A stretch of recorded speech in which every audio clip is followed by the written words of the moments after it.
Now this process of energy production, ये process है energy production का, take place all through the 24 hours.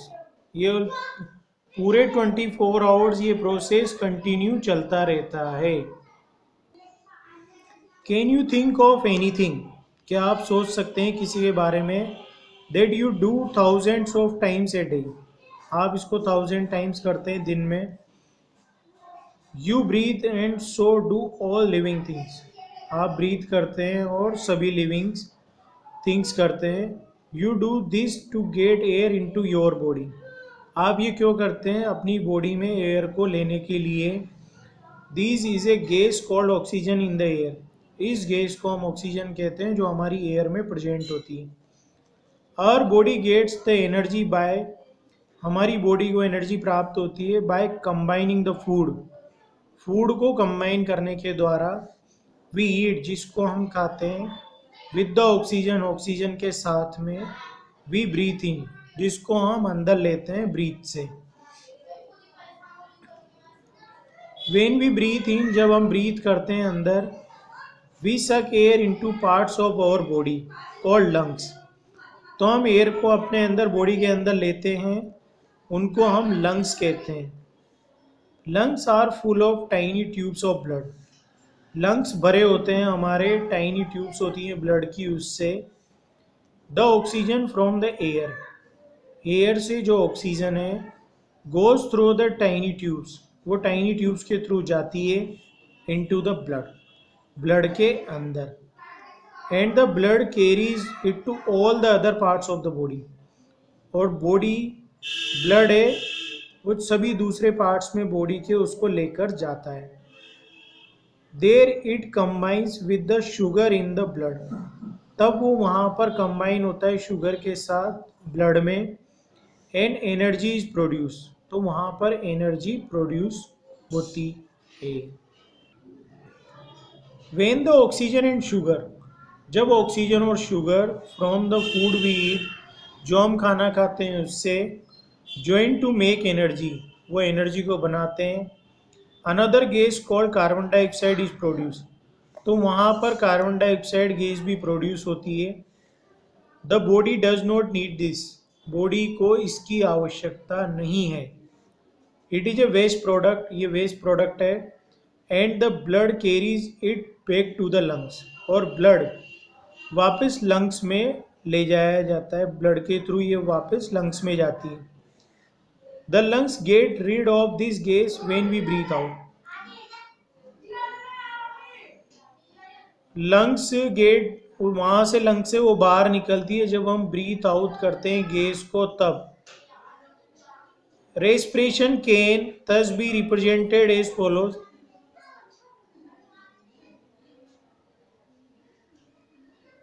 Respiration कर सकता है रिप्रेजेंटेड, हम इससे फॉलो कर सकते हैं। Digested food plus oxygen, oxygen और डाइजेस्टेड फूड जब मिलते हैं तो एनर्जी और कार्बन डाइऑक्साइड वेस्ट प्रोडक्ट बनते हैं। The release energy is stored in some special molecules, जो यहाँ से एनर्जी निकलती है, रिलीज होती है, उसको हम विशेष मॉलिक्यूल्स में स्टोर कर सकते हैं। Respiration is characterize by the following acts, respiration को कैरेक्टराइज किया जा सकता है फॉलोइंग एक्ट्स के थ्रू। Food is used up, food का यूज होता है। Energy is produce, energy produce होती है। Exchange of gases occurs, exchange होता है गैसेस का। Oxygen is used up and carbon dioxide is given out, तो ऑक्सीजन तो अंदर ली जाती है और कार्बन डाइऑक्साइड बाहर छोड़ दी जाती है। All the above 3 acts take place in living cells, ये सारे जो अबव 3 एक्ट्स हैं वो लिविंग सेल्स में होते हैं। Respiration is a process common to all plants and animals, respiration common process है जो सभी प्लांट्स और एनिमल्स के लिए होता है। It is a process whereby living organism produce energy, ये है प्रोसेस जहाँ पर सभी लिविंग ऑर्गेनिज्म प्रोड्यूस करते हैं एनर्जी को। फ्रॉम द फूड दे ईट, जो खाना खाते हैं उससे। This energy is necessary for various life activity, ये एनर्जी आवश्यक है सभी लाइफ एक्टिविटीज़ के लिए, बहुत सारी वेरियस लाइफ एक्टिविटीज़ होती हैं उनके लिए। Oxygen is required for this process, oxygen की आवश्यकता इस प्रोसेस के लिए। And carbon dioxide is formed as a waste, और कार्बन डाइऑक्साइड वेस्ट के फॉर्म में निकलता है। Respiration a process opposite to photosynthesis, respiration एक प्रोसेस है जो फोटोसिंथेसिस के बिल्कुल अपोजिट है। Respiration is a process in which food is broken down into simpler ones, respiration के अंदर एक ऐसा प्रोसेस है जिसमें फूड ब्रोकन डाउन होता है सिंपल छोटे छोटे टुकड़ों में। फोटोसिंथेसिस है on the other hand is a process during which food is synthesize from simple molecules. तो ये बिल्कुल अपोजिट हो गया। तो यहाँ से फूड का सिंथेसाइज होता है, मतलब फूड बनता है छोटे छोटे सिंपल मॉलिक्यूल से। Energy is produce during respiration, energy respiration के दौरान प्रोड्यूस होती है। वाइल जबकि energy in the form of sunlight, जबकि जो सनलाइट के फॉर्म में एनर्जी है इज रिक्वायर्ड ड्यूरिंग फोटोसिंथेसिस, वो फोटोसिंथेसिस के दौरान उसकी आवश्यकता होती है, रिक्वायर्ड है। Oxygen is used up in respiration, oxygen को रेस्पिरेशन में यूज किया जाता है। This gas is produce during photosynthesis, जबकि फोटोसिंथेसिस प्रोसेस में ये बाहर निकाली जाती है। कार्बन डाइऑक्साइड इज प्रोड्यूस्ड और given out during respiration, carbon dioxide को प्रोड्यूस या बाहर निकाला जाता है रेस्पिरेशन के दौरान। वाइल जबकि this gas is used up in the process of photosynthesis, और ये गैस फोटोसिंथेसिस में उपयोग की जाती है। Do you know that how an organism respire, कैसे हम जानते हैं कैसे ऑर्गेनिज्म रेस्पायर करते हैं। In respiration oxygen is consumed and energy, oxygen consumed है और energy. Carbon dioxide and water are liberated, carbon dioxide और वाटर वहाँ से बाहर निकलता है। Therefore if we can show that an organism consumes oxygen, यदि हम दिखा सकते हैं कि ऑर्गेनिज्म कंज्यूम करते हैं ऑक्सीजन को, and gives off carbon dioxide, और कार्बन डाइऑक्साइड को बाहर निकालते हैं, and heat any one parameter, we can say that it respire, ये हम कह सकते हैं ये रेस्पायर है। Types of respiration, respiration is of two types, दो तरह का होता है respiration. Based on whether oxygen is used up in this process और नोट, ऑक्सीजन चाहे इसमें यूज़ की जाती है या नहीं यूज़ की जाती है उसके बेस पर।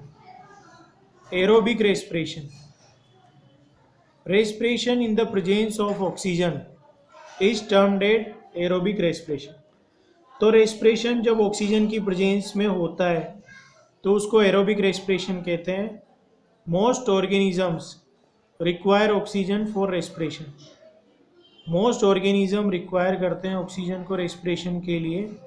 And are called aerobic organisms और एरोब्स, उनको एरोबिक ऑर्गेनिज्म या एरोब हम कहते हैं। Food glucose in the cell plus oxygen जो हम एयर से लेते हैं, तो carbon dioxide plus water plus more energy वहाँ से निकलती है।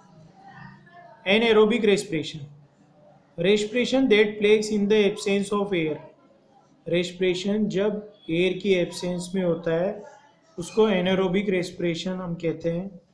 और फर्मेंटेशन, उसको फर्मेंटेशन भी कहा जाता है।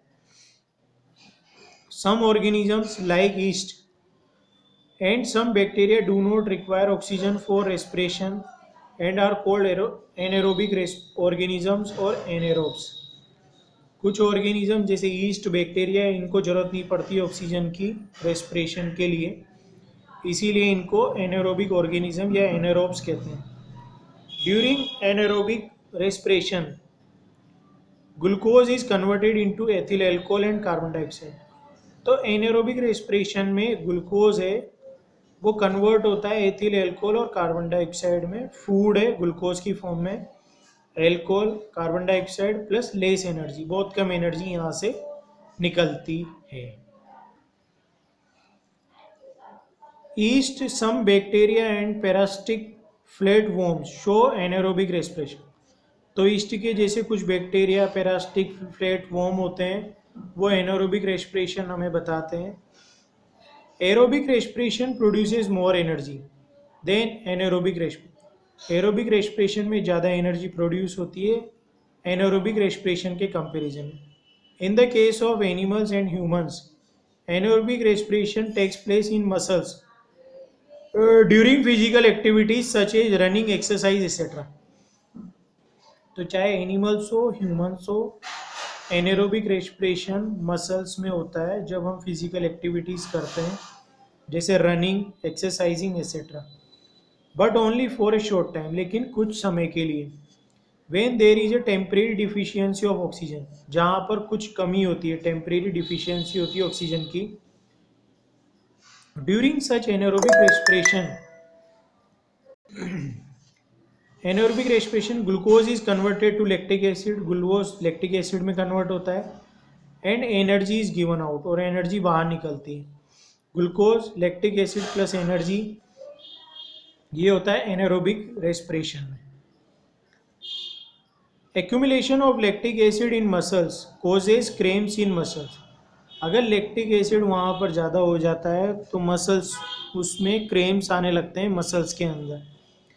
मसल्स में अगर लैक्टिक एसिड ज़्यादा हो जाता है तो मसल्स में क्रेम्प आने लगते हैं।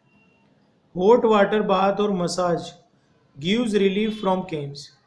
हॉट वाटर और बाथ जो हम नहाते हैं गर्म पानी से तो हमें रिलीफ मिलता है क्रेम्प से। This is because hot water bath और मसाज इम्प्रूव ब्लड सर्कुलेशन, इससे हमारा ब्लड का सर्कुलेशन होता है। एज ए रिजल्ट इसका परिणाम ये है, supply of oxygen to the muscles improve, इससे जो ऑक्सीजन की सप्लाई है वो इम्प्रूव होती है, ज़्यादा बढ़ती है। This increase oxygen supply causes the break down of lactic acid, ये ऑक्सीजन की सप्लाई इंक्रीज होती है, ये लैक्टिक एसिड को ब्रेक डाउन करती है into carbon dioxide and water, carbon dioxide और वाटर के अंदर। Do you know the organisms that can survive in the absence of oxygen air are called anaerobes. जो ऑक्सीजन ऑर्गेनिज्म ऑक्सीजन और air के बिना जिंदा रह सकते हैं उनको एनारोब्स कहते हैं। For example east is an anaerobe, east एक एनारोब है। East is used in the manufacture of ethyl alcohol from molasses. तो ईस्ट का उपयोग किया जाता है एथिल एल्कोहल को बनाने में मोलेसेस से। Parasitic flatworms live in alimentary canal, तो पैरासिटिक फ्लैटवर्म्स एलिमेंट्री कैनाल में रहते हैं। एंड रेस्पायर एनारोबिकली, वो रेस्पायर करते हैं anaerobically because there is no oxygen in the alimentary canal, क्योंकि वहाँ पर एलिमेंट्री कैनाल में कोई ऑक्सीजन नहीं है। Thank you.